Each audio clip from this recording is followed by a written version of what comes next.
We have all had painful events in our lives that can lead to depression, anxiety, addiction, or broken relationships. But here's a secret. It is not about what happened to us that causes suffering. It's the stories we believe about ourselves. Join us as we shine light on how to rewrite our stories, avoid the shadows of shame, and travel along the pathway to joy, love, and connection. It's the Finding Peace podcast with your host, Amazon best-selling author, Troy L. Love. Welcome to this episode of the Finding Peace podcast. Today's guest is Stepanie James, who is a fellow social worker, psychotherapist, presenter, transformational coach, author, filmmaker, radio show and podcast host, and so much more. She has experienced what it means to live fully lit up and fully alive. She's gathered wisdom from some of the most amazing minds and serving hearts on the planet, and she's synthesized their wisdom with her own knowledge and experience in order to help amazing individuals just like you expand their vision of themselves and ignite their purpose. That is part of the reason why I invited her to come on to the Finding Peace podcast, because we both believe that when we live at our greatest versions of ourselves, we illuminate the way for others to do the same. The unique light that is you was meant to shine brightly in this world. And I am so excited to let Stefanie's light shine on this episode of the Finding Peace podcast. So please join me in welcoming Stepanie. Well, hello. Welcome. Well, hey, it's nice to meet you. Nice to meet you too. Tell me a little bit about you. I saw the preview of the movie that you made, and then I wanted to go watch the movie, but I didn't figure out how to go watch the movie itself. But it looked really amazing. Thank you. It's premiering on Plex Network, which you can download for free. Wow. Was that something you did, or were you invited to be? You did that. I did. You have some. I did. You had amazing people. Oh my gosh. Yeah, it was really phenomenal. I think one of the things that was just have had this constant like miracle things happening in the last 5 years. And this was one of them where literally I came out of a meditation, and I talk about it at the beginning of the film. And I just was like, oh my God, because of my own podcast, I was like, I know some of the most brilliant minds and serving hearts on the planet. What if we came together and did this event that was very different than just having people show up and present and then leave the stage? And so all the presenters came 2 days ahead of time. Jacob Lieberman came 4 days ahead of time, and we just hung out for a couple days, but it was just awesome. Everybody came. There were no egos there. Everybody was like, people that get paid tens of thousands of dollars were like, no, we're just coming. We believe in this. And so we just hung out. We danced together. I had a live band one night, and we ate together, meditated together, made music together. And then we had this discussion, like you saw in the trailer, this Lights of the Round Table. And I interviewed everyone separately, but then we did this really cool, like just talking about the big questions. And COVID wasn't even going on then, but it was all about resiliency. How do you stay with the long view? How do you cultivate resiliency? What is real love about? I mean, it was just, and it really is about like these difficult times we face, right? And these challenges and how those become, like I said in the thing, the match point that ignites something within us that then become our gift to the world. And so this came out of it, like all this amazing alchemy that was created from those 2 days together. Everybody stayed and held space in the event. And to this day, we're all like, we just formed incredible bonds. We're all really close. We call ourselves the Sparks. We still all talk all the time. But it's been an awesome journey. That sounds amazing. And I can just see the light and the joy in your face as you describe that. That must have been such fulfillment for you to watch that come to fruition, and now to have it actually coming out. Yeah, I mean, it really has been huge. I had never also written or edited a film before. And so, like, literally, it was all divine download. And Doug Beechwood, who's Terra Media, my co-producer, it was COVID time then, and he and I would just get on a Zoom call, and he would put the board up, and it was just like, I mean, first of all, he handed me a black box and said, "Here's all the film, here's the transcripts. Congratulations." So it was just this huge labor of love. I mean, it took a couple years to come together, but it turned out really cool. And so it literally is, your healing matters, and how each one of us can contribute truly to the healing of this planet by starting with healing ourselves. So That was the opening line of the preview. Can you say why that is so true why our healing matters. and why it matters? But why it matters for us to heal within, and why that is such an impact to heal the world. Yeah. Because I think, for each one of us, it's like people always ask me, my brand is a spark, and they're like, "What's the spark?" And I'm like, well, that's that essential piece in each one of us. And we go through life circumstances, or we have these negative beliefs, or whatever we go through that kind of covers it up. And so the job is really to excavate that. And so we can be that in the world. And so I feel like we're these conduits for whatever you want to call it, your higher power, spirit. To me, I call it the divine, whatever comes through us and can live as us. So our job is to make ourselves as clear of a conduit as possible, because we get those cobwebs, or like I said, we kind of can cover up what the essence of us is. And it's like, I think the world is really calling us to live in full expression of ourselves. And it's only when we can really be in that authentic place and learn how to live in this moment, so we're like, we can deal with all of our kind of hardwired negativity bias in our brain and all that. We can learn that, like, this is in this moment. I remember when I was interviewing Bruce Lipton, I said to him, and he was so cute, he started laughing. I'm like, yeah, I'm like, the power, is in the present moment. And he said, "Stepanie, that's the nicest thing you've ever said to me."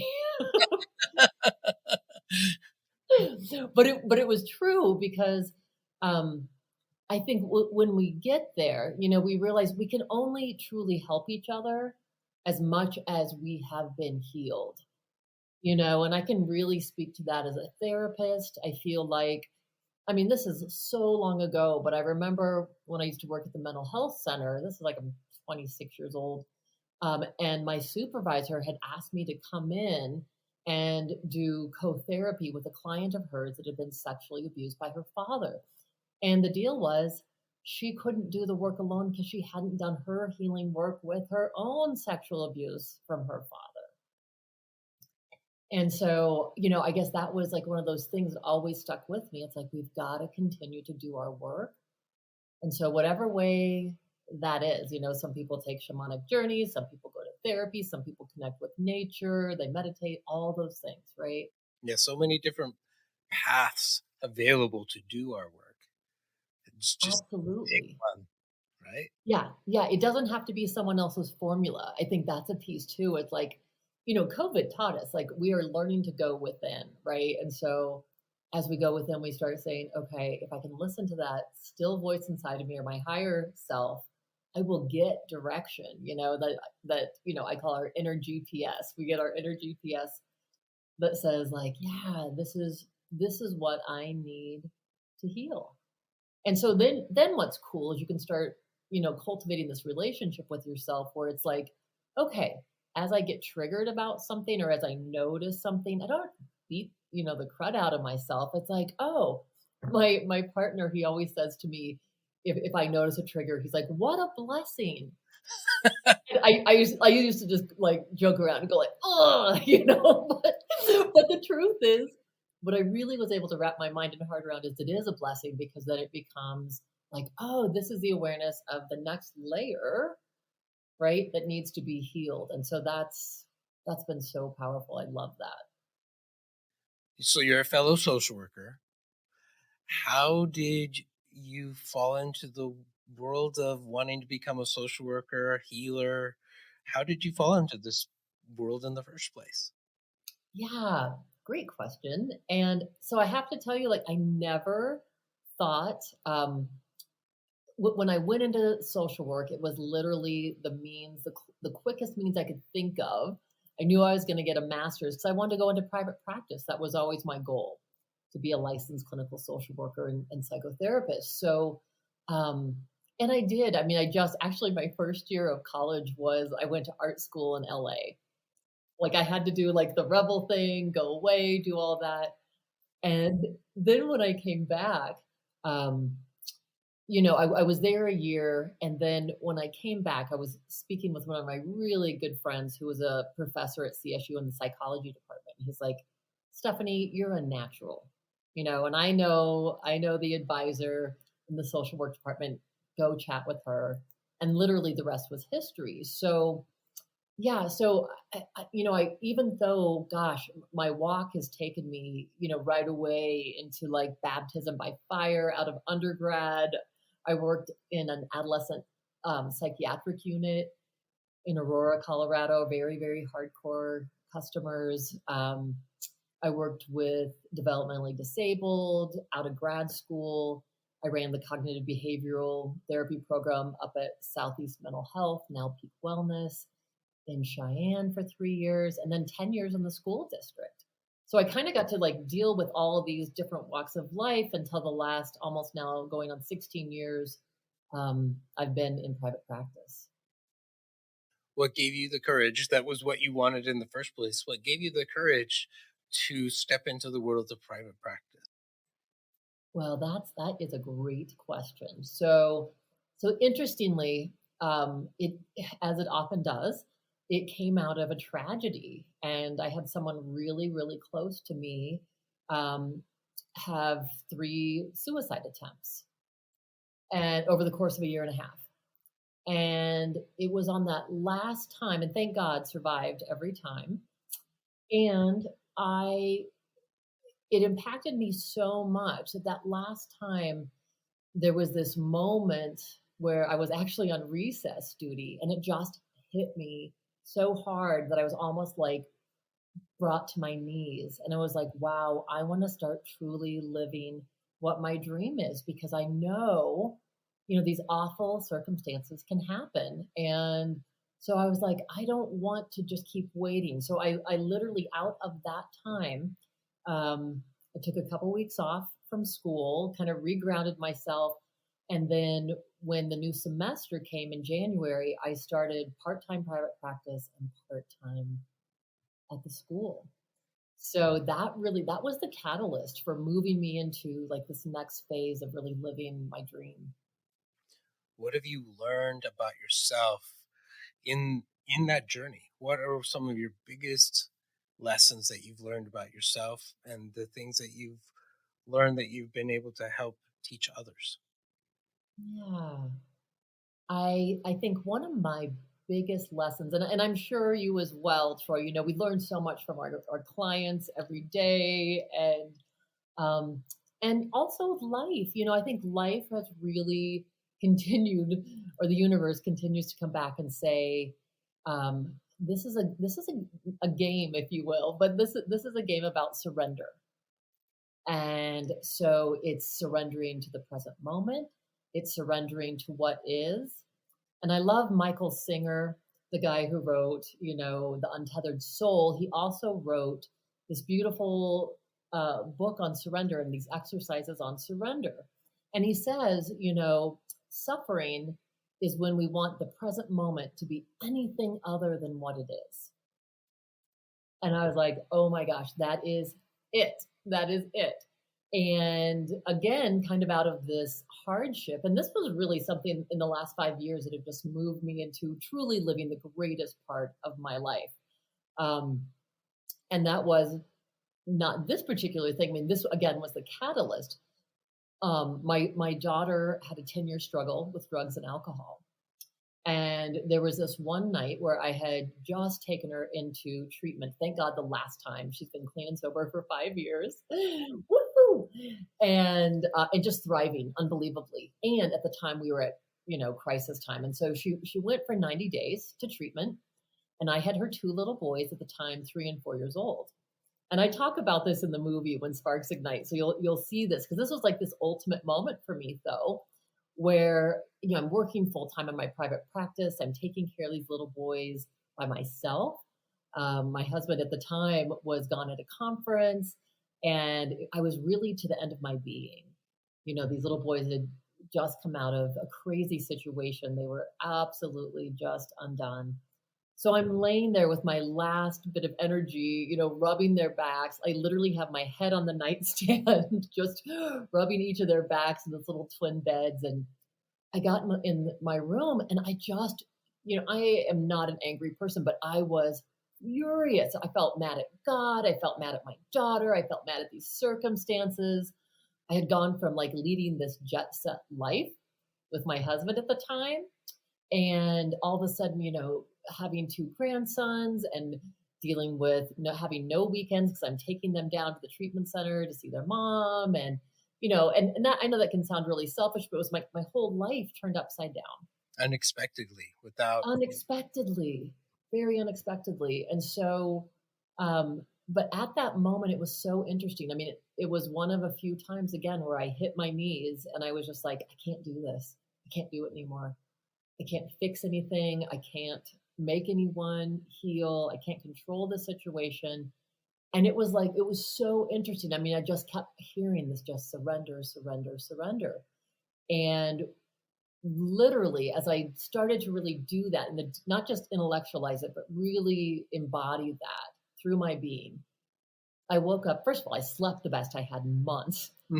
And I woke up and it was like nothing from that point on has been the same in my life. And miracles just started showing up one after the other. And so it's one of the things I really teach my clients, whether it's a coaching client or someone that comes to see me for therapy, that it's not about saying, okay, I'm a doormat, or I love that I'm having this cancer experience. But it's about when we don't resist it and we don't have all that angst, which amplifies the negative, then we can really come into this place of peace. And that we realize like this mind and this, small version of me can only see so far of how to deal with this. And when I surrender it to something so much larger than I am, that's when I make room for the miracles to happen. And that's where transformation happens. You've seen it and I've seen it. We've both experienced that. And yet there's such resistance to do that. That's the work that you do. It sounds like it's very similar to the work that I do in trying to help people tap into that spark, tap into that light. What do you think the resistance is all about? Yeah, great question. One of the things that I want to say first is that I do think it has to be a daily practice. Like we can't just have the one aha experience and go like, oh, life is good. Right? So it really is a daily practice. It's what I do first thing in the morning, every morning. I have one hand on my heart, one on my gut. I'm not even out of bed. And I'm like surrendering to the day, to that higher divine mind. I think interestingly, so our resistance, as I'm sure you well know, Troy, too, is it can be around our limiting beliefs.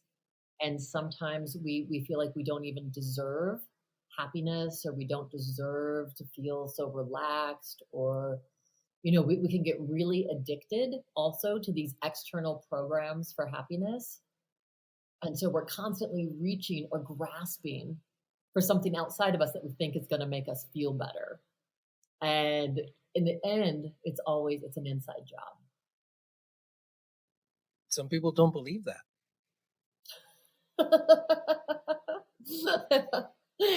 Yeah, I'm sure they don't. And I imagine that they continue then to struggle with that dynamic, right? And the thing is, as anything in our life, we didn't just get to the point we're at right now.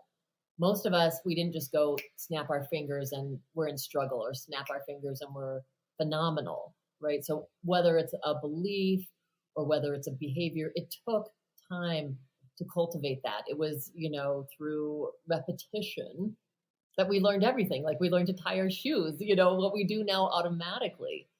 And so I always invite people to, okay, you don't have to believe this. I'll just believe it for you. I'll hold that belief for you. And if you'd be willing for like 30 days, as we know, it takes 21 to 30 days to start changing and hardwiring these new ways of thinking, these new ways of behaving and being in the world. So I love challenging my clients. Like, let's do a 30-day challenge. And we're just gonna, if you think of yourself as a computer, let's download as many positive programs as possible and see what happens. If you're just willing to, play with me, we don't have to make it too serious. Let's just see. It's scientific experiment. And our hypothesis is I can actually affect how I'm feeling. I can actually start cultivating and growing a relationship with myself where I truly show up and befriend myself for the first time. What's happened? Maybe you can share a story of somebody who accepted that challenge and tried it. What was the outcome? Yeah, I love that. I have a perfect example when you say that. What comes to mind is a woman who had been in a relationship with a gentleman who had bipolar and was unmedicated. So he would have fits of anger at times and had been really not physically abusive, but very, very emotionally and verbally abusive. And she had ended that 14-year marriage and hadn't been single for like 16 years. And she's like, I don't know how to be in the world. I don't know how to date. I don't know how to, really struggling with self-esteem and how to do it. So we decided, for her, the important piece was going to be to cultivate courage. And so one of the ways we talked about that, we did some hardwiring where we did visualization and then used, as we do in EMDR, we use like bilateral stimulation, which activates left brain, right brain. And so we practiced, we did these EMDR enhancements of being courageous and what that feels like and what it looks like to walk into a situation and to kind of have your shoulders back, hold your head up, and have that knowingness in your heart, like, I'm enough, I'm okay. Because she would say, like, I just don't feel like I have anything interesting to say or to share. And so we practiced that, like what it would be. And so then our hypothesis, when we decided, okay, let's just totally take the pressure off, let's do this one event. She had this social event coming up. And I said, let's just do this as a scientific experiment. And so we decided the 3 reactions she could get if she walked in and she was confident and engaged people in conversation was, number 1, negative. People wouldn't talk to her or walk away. 2 would be neutral. They would greet her, but not really engage in conversation. And 3 would be, of course, they would be like, hi, great to meet you, and continue the conversation. Well, it was so great. And the hypothesis being, if I do engage in conversation and I am courageous, I will connect with people at a much deeper level. I'll really start connecting. And she came back the next week and it was so awesome. She said at one point during this party she was at, she was standing in a doorway and there were 2 men vying for her attention. And she was just like, that's it. Like I knew in that moment, like, wow, I can do this. And so we said, try on being courageous, try on courage, just like you would a new outfit.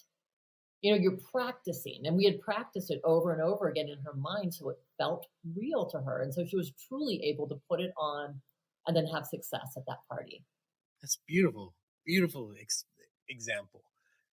I often tell people that if you don't believe that positive statement that you're trying to say, then we just add a couple of words to it in front of that. So I'm worthy of love and belonging, for example. And if you don't believe that yet, we add on a couple of words. Even though I don't believe that I'm worthy of love and belonging yet, I'm willing to lean into the possibility that it might be true. And that's what you were sharing and having her practices. Even though I don't believe that people might be interested in me, I'm willing to lean into it. I'm going to visualize that it might be. And then she found out, oh my goodness, it really is. Beautiful. Yeah. When did you start to cultivate this idea of the spark within? Yeah. So I think that really started happening right after that major surrender I told you about. And that right after that, literally 2 weeks later, I'm sitting in my office and I'm sitting there thinking, gosh, I had been on a local radio show a couple times and I had so much fun that I was thinking, how do I get into radio? How do I do this? And literally, I mean, not 3 minutes later, there's a knock on my door, and in comes who ended up being my producer. But this friend of a friend who came in, and he sits down and he looks at me and he says, "Have you ever thought of doing your own radio show?" And I was so excited. He said I almost came out of my chair. I'm like clapping my hands, just like, oh my God, I was just thinking about this. And so, and then we had to come up with a name. And so, again, as happens for me so often, it was the middle of the night in a dream, and the spark igniting your best life. I could just see it on a t-shirt, and that light, and I truly have believed that essence in all of us, it's always there, and I know that even for myself, I lived that way as a kiddo, well, literally like the first 13 years of my life, just thinking like, I love everybody, and doesn't everyone love me? And isn't this what life is supposed to be? And then going through my own struggles and trauma and different things, and having to come back to that. So I speak to it because it's been my own experience, and I see it in others, as I'm sure you do, that are sitting across from you, even when they don't see it in themselves. So, and I'm always reminded there's a great, great book. It's a children's book called Little Miss Squarehead that I used to read to all of my elementary school kiddos. And it's written by a little person. And what she shares, I think, is so amazing, because the character in the book every day goes to this brook, and the brook gives her these different, qualities, magical qualities, caring, compassion, and courage. And at the end, she's able to magically see that everyone has a diamond sparkling heart. And to me, it's so beautifully illustrated. I wish I could remember the author's name. It's an awesome, awesome book. And that story has always stuck with me, because we all do have that. So whether you call it your diamond sparkling heart or your spark, it is the essence that is us. I feel like that's the part of us that's it's not born, it never dies, it continually exists, and nothing can blow it out.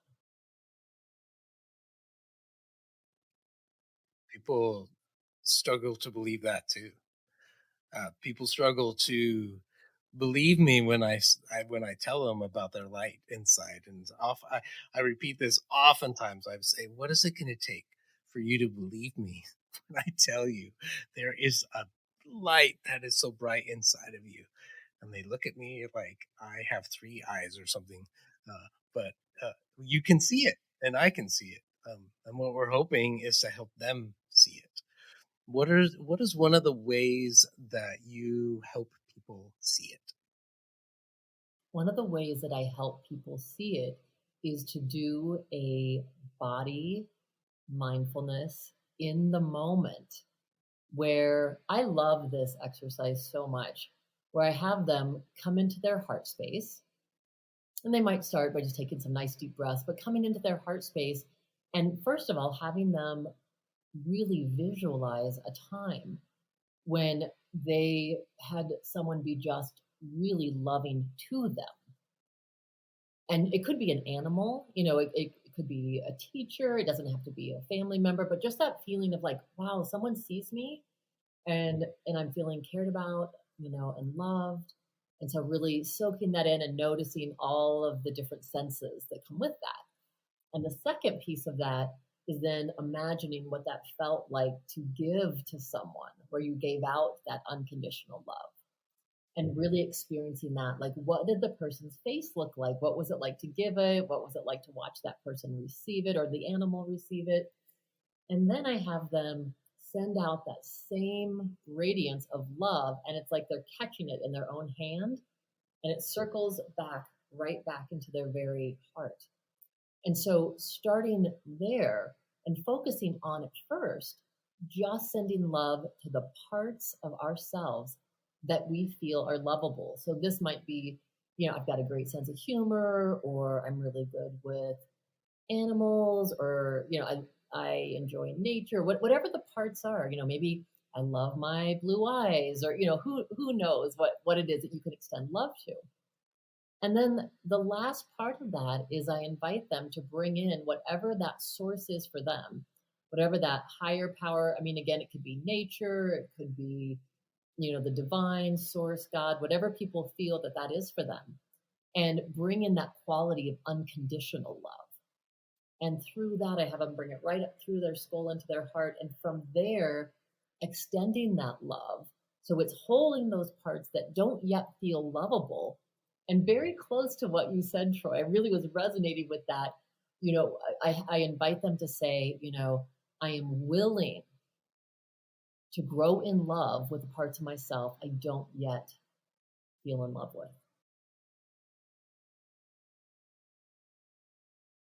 Thank you. So that's one of the ways I help people start to I mean, because it's just little by little. We don't just say, I'd like to be my own best friend, and boom, there we are. 33 years in the personal growth field, and mental health field, we know it's not that easy. And it's like the most noble and important journey we can be on. Some people think that that's selfish. What would you say to that? I hear that all the time. And I hate to be cliche, but it truly goes back to that: put on your own oxygen mask first on the plane. You think you're being so giving, but the truth is we can only give what we have in reserve. So if you want to truly be in service, you have to allow yourself to be priority in your own life and let go of these old worn out narratives that that's not okay. Self-care is absolutely essential. And when we do that, and again, this isn't with my own children, my grandchildren, my partner, like I show up so much, like I'm clear-headed, I'm open-hearted, I have energy when I take care of me, when I'm eating right, I'm exercising, I'm meditating. I do those things I need to do to start my day out in a way where I'm like, wow, I've really primed myself to show up and be present with others. So yeah, I think that's what I would tell people, that it's actually the least selfish act you can do, because you're robbing people right now from the full expression of you. Right. They don't get to have all of your light. That's right. Right. That's so beautiful. I have a list of questions that I ask the majority of my guests. So can I ask them to you? Of course. What is one thing about you that surprises Wow. What surprises people? Oh gosh. That's really a good question. I don't know, Troy. What surprises people about me? I don't, maybe that, I think that I really, so not that I believe in astrology necessarily, but, I'm a Gemini, and people go, oh, well, Geminis have two sides. And I think for me, I have a very serious workaholic side. And I don't know if that surprises people, but to know, like, and I also have a very, very playful side. Like, I'm also the person who will break out in a spontaneous dance party, at Father's Day in the kitchen with all of my cousins and my parents. So I think for people that don't know me, that would be surprising. People that know me know that it's the full package. Awesome. We've all faced a major decision in our lives that has resulted us. I always have to repeat this one. We've all faced a major decision in our lives that has resulted in us choosing to take a left turn instead of going right. When were you faced with such a dilemma, and how did it work out? Totally have the example of this. This would be back in 1992. I would have to say, I think it was 1992. And 1992, yep. And I was my aunt had this beautiful home up in Eagle Vale. And so I always got to go with all my friends. And if it was available, we'd all go up there and ski and hang out. And she owned this place for 15 years. I mean, it was such a gift. It slept 14 people comfortably. So I was up there. I was working in Denver at that psychiatric hospital at the time. And I went up there and we packed the place. I mean, I had friends from high school and college and my Denver friends. And we just were having a blast. And on the last night there, I'll never forget because um, it was almost the middle of January. And 2 weeks later, I was going to renew my lease in Denver. And it was just kind of this whole time. So it was January 14th. I'm not a big person with dates, but this one always sticks in my mind. And as we went to bed, so this was January 13th when we went to bed, I had my girlfriend Elle in the same room as me, and I just started crying. She's like, "What's going on?" I mean, I was really just tearing up. And I said, "I don't know. What's coming through over and over again is that I need to leave Denver and move back to Fort Collins." And she was like, "Why? Why in the world would you do that? Because you are the only one on the therapy staff right now that's not master's level. You've got your best friends here. You know, that doesn't make sense." I said, "I don't know. It's like the most intuitive hit I've ever had. And I just feel like I need to listen to that voice and I need to go." And there was no really rhyme or reason other than that voice. And the next morning I woke up. So this is on the 14th. And I called my mom and I said, "Mom, I don't know what's going on." She lived in Fort Collins still. And I said, "I just need to move back." She goes, "Well, ironically," she said, the gentleman had given us 30 days notice that lived in their other rental home. And she said, "So what's available February 1st?" And I said, "Well, this is perfect. I won't renew my lease. When I go to work tomorrow, I will give my 2 weeks notice and I'm moving back." So lo and behold, I do all this, not even really know why I'm being driven.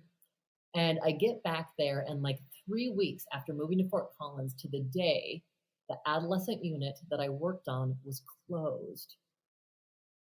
And all of my girlfriends, I had 5 girlfriends, or there were 5 of us all together. Everyone was laid off. That adolescent unit did not reopen. And this was back before managed care. So we had scouts at the time that would go out and get kickbacks, like $5,000 kickbacks for bringing kids into treatment, which is not legal. So the front page of the newspaper, the Rocky Mountain News, had said, psychiatric abuse is charged. And so that whole unit was shut down. So it was truly a godsend. And I mean, I had a job right away. I was a single mom at the time. I would have been in the worst situation having just signed another lease and not having a job. So a little divine guidance on that one. That is amazing. It's one of those untethered soul experiences right there. Definitely. What book are you reading right now? I am listening for the second time to Letting Go by David Hawkins, which is a book about surrender. And I've been reading when I can. Things have been so busy right now, with the film and book and with my other project, my new film and event being shot this weekend. What's that? You're making another one. Yeah, yes. We have a 6-part series, Becoming Fierce, which will be out on Plex Network. So Anna Dara and the Film Nest and 20 participants and 7 thought leaders from around the world are coming together for this incredible women's empowerment retreat this weekend. Oh, you've been kind of busy. I have been really busy, but the other book that I have loved is I don't know why I don't have the name right. It's Laura Davis's new book. Laura Davis, who wrote The Courage to Heal. Her new book is a memoir about she and her mother's relationship. And it's something about, I hate to mess it up. Anyway, if you go on Laura Davis on Amazon, her new book, it's something about the light between 2 stars or something like that. It is phenomenal. I read more than one book at the same time too, so I'm glad I'm not alone. Yeah. If you were going to spend the rest of your life on an island and could only bring one item of personal meaning, what would it be? My partner. Awesome. Why would you bring your partner? What would it be about your partner? Yeah, Morgan and I just have this unbelievable connection and relationship where it's kind of what you always hear about, where we're connected on so many different levels. It's spiritual, friendship, business. I mean, we really gosh, I mean, we were always brainstorming together and helping each other overcome hurdles in whether it's just thoughts or where we feel stuck in our business. And we are just, and also we are truly very best friends. I mean, he used to be a stand up comedian. He's a chiropractor and a shamanic practitioner um, and also a high performance coach and speaker. So we have a lot of overlap. We have a lot of overlap. And we'll get into bed, and I literally cannot go to sleep for like an hour because we're like just laughing till my guts hurt. And so that's been a reoccurring theme in our relationship. And so, I don't have my head in the clouds with him, by any means. It's been well over 2 years that we've been together, and it's the best partnership ever. So if I was on that deserted island, I would want him there with me. I wouldn't blame you. Sounds amazing. What's a daily practice you must do every day? I have to do that surrender process in the morning. And the other practice for me that is just like deeply grounding is to go out into the backyard and put my bare feet on the earth. And I literally put my hands up to the sky and just soak it in and just really close my eyes and listen. I feel the breeze, I hear the birds, sometimes the crickets are still out. And I just remember that I'm connected to this whole incredible thing, that it's so much bigger than me, and what a beautiful blessing to be able to be alive for another day and to be a part of it. So those are my, must do go tos every day. I can see why those would be so important. So beautiful. What's one question that you wish that I had asked you, and how would you have answered? Well, gosh, I guess maybe, asking me about maybe my new book coming out, which has been such a joy. And again, just an absolute download. I always say I feel like I just showed up at the keyboard. It's coming out the middle of July to everyone, but I get it. I get 50 copies sent to me on Thursday, so I'm really excited. What's the name of it? It's called Becoming Fierce. And the foreword was written by my friend and amazing cohort, Natalie Ledwell, who's done so much work with Joe Dispenza and her Mind movies, which are so transformational. And she's actually going to be one of the presenters at my Becoming Fierce event. And so it just kind of takes the spark and goes to a much deeper level, and how we're really called right now to be fierce in this world, and fierce really being not aggressive, not overpowering. It's like, how do we live to, in where we are fully embodying that which we've been talking about, our true essence, our true spark, and showing up fully in the world and full expression of ourselves, because that's what the world needs most right now. Not a shrunken version of us, but our fiercest, most loving, passionate, and purposeful version of us. A buddy of mine, his mom would always tell him how much she loved him fiercely. And I love that expression. And I love that too. I love that. That got etched in my memory. I love you fiercely. Beautiful way of saying that. Yeah. I'm gonna look forward to getting your book when it comes out. So, and Awesome. put links to that in the show notes as well.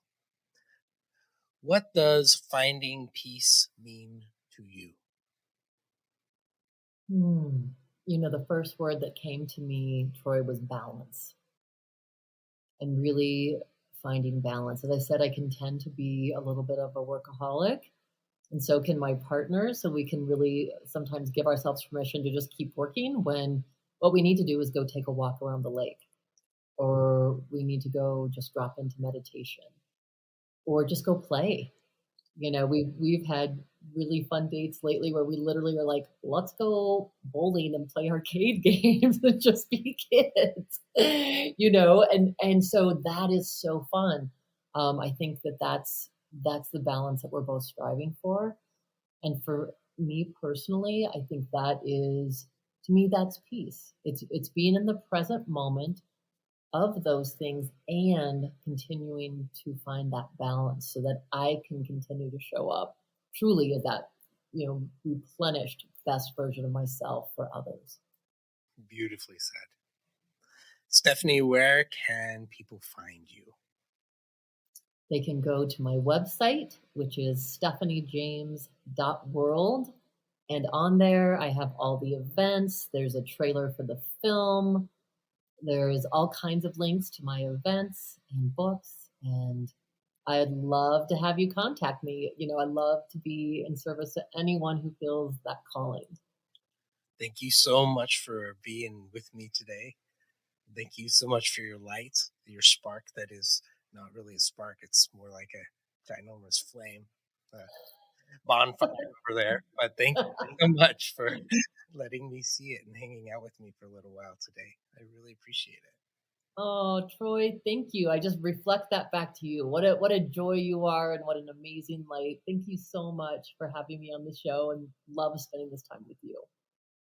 You've been listening to the Finding Peace podcast. If you love the show or want to ask a question, let us know by going to findingpeaceconsulting.com. There, you can also learn about the Finding Peace 5-Day Challenge. Remember to subscribe to this podcast so you won't miss the next episode. And if you are listening on iTunes, please give us a 5-star rating. It really does help other people find this podcast more easily. Thank you for spending part of your journey with us. And a special thanks to Johnny Porter for producing the show, and A.G. Flux for the new background music. Copyright Finding Peace Consulting.